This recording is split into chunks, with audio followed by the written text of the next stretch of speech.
You've spent a good amount of your career building and scaling businesses. OFO in China, you have your own e-commerce platform. Now you're with Robinhood. So what does scaling a new business mean? Yeah, I think great question, but I think the answer depends also on multiple factors. I think scaling a business depends on where you are in your journey as a company. I think when you're scaling a business after you found product market fit. You don't do it before. And I'm saying this with a smile because I've been part of company journeys where a company would scale its product at a time when the product market fit wasn't there. And then when you suddenly don't have the unit economics working for you, when you don't have the fit, scaling can go very wrong. Like you can burn a lot of money and you can end up taking products into markets that don't work, and you're scaling something that is not operationally replicable. So it's really important as you think about scale to kind of be aware of where you are in the process of finding your product market fit. And second, I think the core of like really what scaling for me is or has always been is, okay, we found product market fit. We have something that works.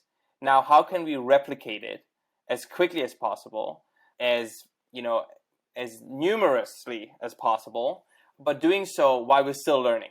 Like you still want this aspect of like iterating and learning, which brought you to that product market fit. You want to maintain that. But now that you found something that works, you want to do that over and over and over again.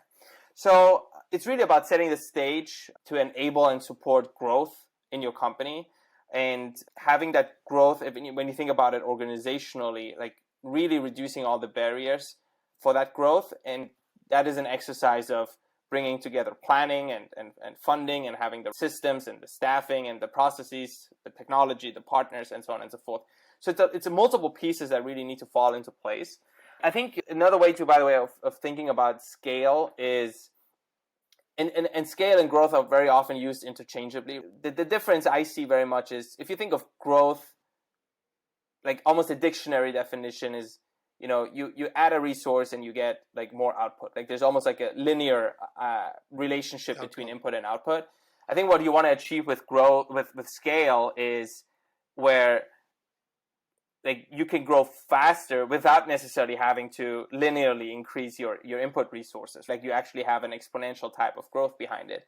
And I think a great example for that is Google. Google itself, with like multiple, like I think somewhere between 7 to 10 business units or products that are being used by over a billion users. But at the same time, the company itself only has like 110, 115,000 employees. So having that, like that is not just growth. That's actually scale, where your input doesn't necessarily change meaningfully, but your output does.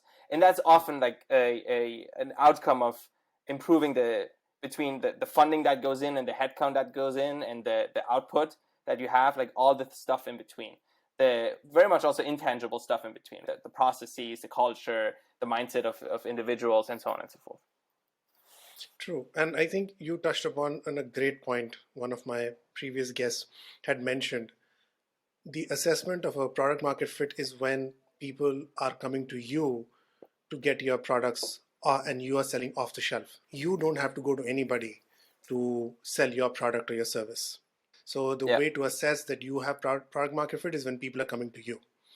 And most, I think, young founders, first time founders, they probably do the scaling or the growth midway product market fit. And that becomes quite a challenge. And also, I think people don't spend enough time and think that product market fit takes time and sometimes takes years.